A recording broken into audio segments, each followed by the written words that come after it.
Hello guys, आप लोगों का स्वागत है मेरे यूट्यूब चैनल पे। आज मैं आपको सुनाने वाली हूँ सूखे पेड़ और तोते की कहानी। एक समय की बात है, एक जंगल में एक आम का बहुत ही हरा भरा पेड़ था।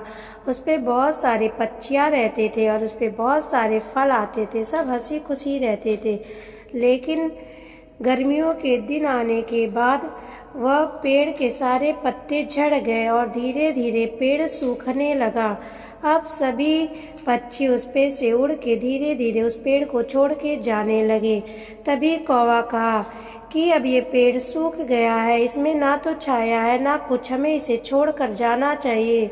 और वह उसे छोड़कर चला जाता है और बाकी बचे पक्षी भी धीरे धीरे उसे छोड़कर चले जाते हैं।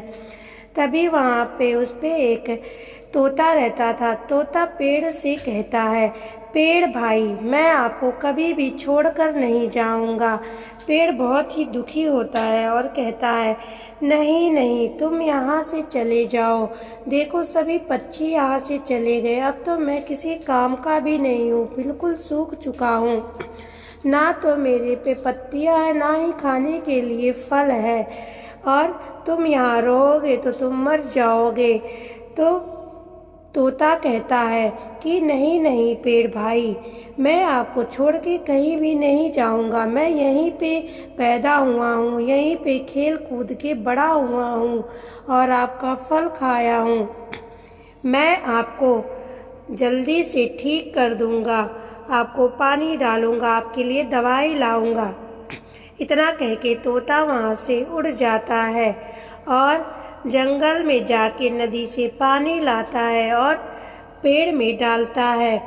नीम की पत्तियों को तोड़ कर लाता है, उसको पीस कर आटा बना करके उस पौधों की जड़ों में डालता है। ऐसा करने से धीरे धीरे पेड़ पर पत्तियां आने लगती हैं। अब पेड़ धीरे धीरे हरा भरा होने लगता है और उस पे धीरे धीरे फल भी आने लगते हैं। बारिश होने की वजह से अब वह पेड़ पे पत्तियां पूरी तरह से आ जाती हैं और फिर से उस पेड़ पर आम लग जाते हैं। अब तोता और पेड़ बहुत ही ज़्यादा खुश होते हैं। अब वो पेड़ फिर से हरा भरा हो जाता है। पेड़ बिल्कुल हरा भरा हो गया। अब तोता और पेड़ बहुत ही ज़्यादा खुश हो गए। तो पेड़ कहता है, ये सब तुम्हारे कर्मों का नतीजा है, तुमने मुझे स्वस्थ किया है। तो तोता कहता है, नहीं नहीं, हम दोनों की मेहनत है, आपकी लगन और मेरी मेहनत। अब दोनों हंसी खुशी रहने लगते हैं। तो इस कहानी से हमें यह सीख मिलती है कि चाहे अपनों के साथ कितनी भी बुरा परिस्थिति हो, हमें कभी भी अपनों का साथ नहीं छोड़ना चाहिए, हमेशा उनका साथ देना चाहिए। अगर ये कहानी आपको अच्छी लगी हो तो लाइक, सब्सक्राइब और शेयर करें। धन्यवाद।